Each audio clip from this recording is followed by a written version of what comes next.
Hey, I got a family of rats that moved into the penthouse suite of the Bungalow. Stay tuned, I'm just going to show you if I can get rid of them with the same method I have been. We'll be right back.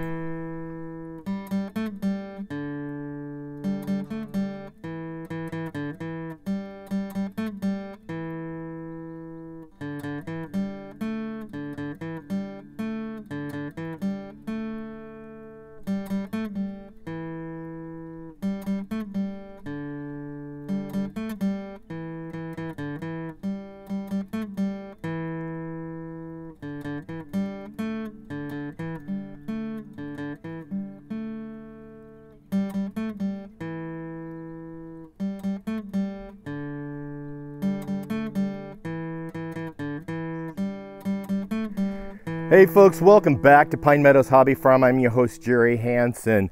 Just real quick, I wanted to make apologies for the previous two films I did. I did those on the fly. It means I just had time to grab my camera, run out, turn the camera on while I'm running, and start filming and set the camera up and film the scene. Unfortunately, the audio on my camera is kind of defunct. That's what I get for buying a used camera and getting it for cheap. It's a really good camera. It's a Canon FX 100. So I did purchase some audio equipment to help record on a separate device, which is, I have it right here. Today I just put it in my pocket. I usually put it in my back pocket and have a lavalier mic come up underneath my shirt where you guys can't see it, because I don't like the obvious sign of a lavalier mic. But anyway, this unit is on, it's recording. It's a Tascam DR05. I finally figured out how to program it and work it. So I've got it in my pocket and I'm recording the audio for this show now. Otherwise, I just use a lavalier mic and then they sync the audio with the video and give you guys a better quality of audio and video on your visual and watching my channel. So my apologies for not doing that on the previous two videos. It's just the one was a Homestead wildlife, which was the little owl that came and perched on my chicken coop walkway while I was doing my chores, and as soon as I left he kind of like flew off. So it was all good and well, but it was kind of a nice thing to see. And then the other video was having coffee with Bob the crane. Get it?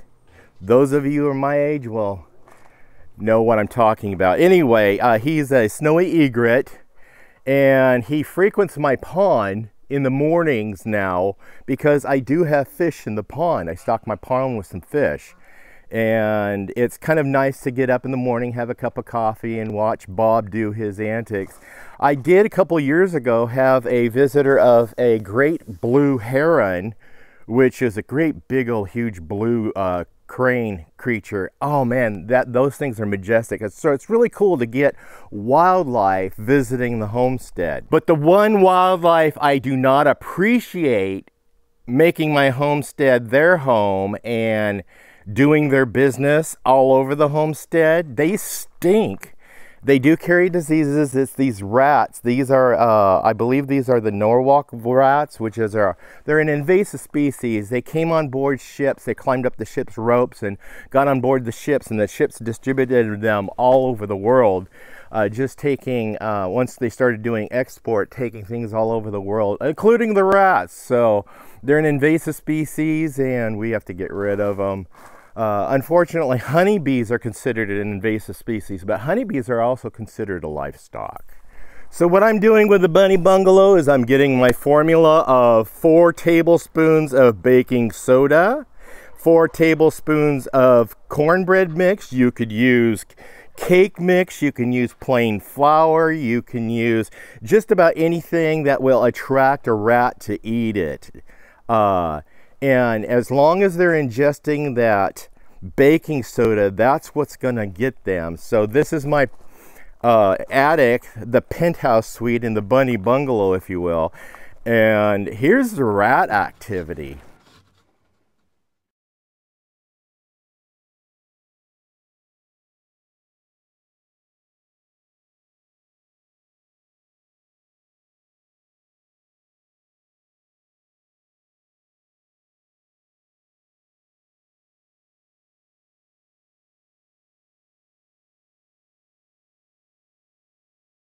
My goodness, yeah, it's a family of rats, a bunch of babies, and I noticed the nest is over in the corner.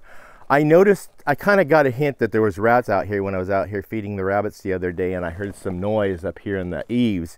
And I thought, yeah, those little suckers are up there. So we're going to go ahead and put the Jiffy cornbread mix and baking soda out for them. What the baking soda does is it mixes with their stomach acids and it bubbles, and since rats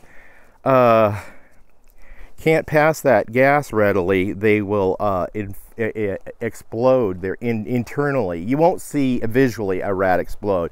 You'll just go to the nest and find a bunch of dead rats, which I have to climb in there, and I'll get video of it once in a couple of days and see if this is really working. But it seems to be working in the past because it has diminished the population, which means it's working. But the little rascals go off and they fornicate and make more little rascals, and the ghastly little bees scamper all over the world, all over the farm, making more ghastly bees. And pretty soon, if I don't keep up trapping them and poisoning them, you're going to get another infestation. I prefer not to use a poison, because if a rat ingests the poison and like a fox or a little owl ingests the rat, it could poison them and kill them, and I don't want to do that.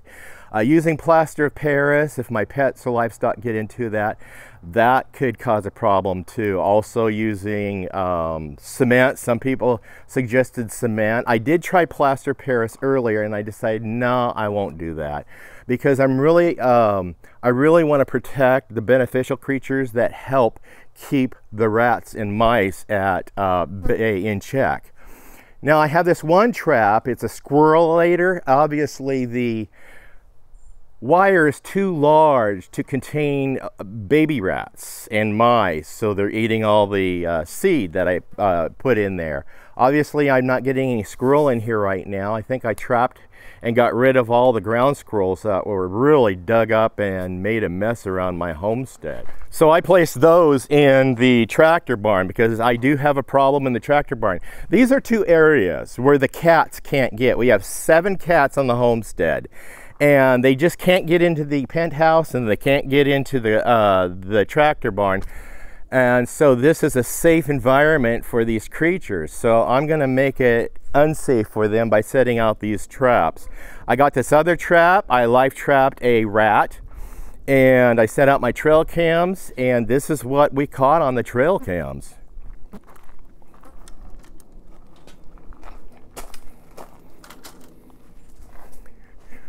I also did the bait and poison, well, the baking soda, and I did a snap trap. They didn't even bother with a snap trap, not one bit. So I don't know what's going on there.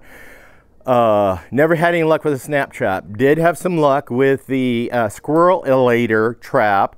I got a skunk, I got some squirrels, I got a bunch of squirrels with that. And because it's so small, the skunk can't raise its tail. It needs to raise its tail to spray, so it was really safe for me to dispatch the skunk safely without getting squirted. I also am thinking of getting a trap like the squirrelator that is smaller wiring. They could call it a ratilator. I just noticed it down at my local hardware store the other day. And I'm thinking about investing in one of those also, so I can live trap them. I do have some viewers that have commented on my Kill Rats Dead with Jiffy cornbread mix and baking soda, or my flour and baking soda mix.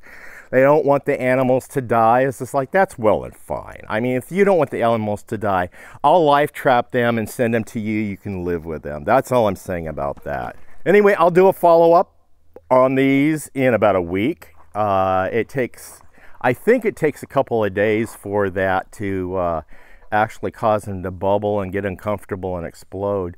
Maybe overnight, I don't know. It depends on how much tummy juice they have and how much of that baking soda they eat. And that's why I'm using the baking soda and cornbread in secure places where my pets and livestock can't get to, and predators typically don't get in there. Thus is the reason why I have rats in these enclosed environments, because predators don't get in there. Dang it. Anyway, I'm your host, Jerry Hansen. This is Pine Meadows Hobby Farm. We're a frugal homestead tucked high in the Cascade Ranges of the Pacific Northwest. Please stay tuned to more videos. You could do that by subscribing, then clicking that bell icon. That alerts you to new videos as I do upload them. Remember to always be safe, always be kind. We'll see you guys in the next adventure, and we'll see you guys in the updated video. Look for that in about a week. Bye-bye now.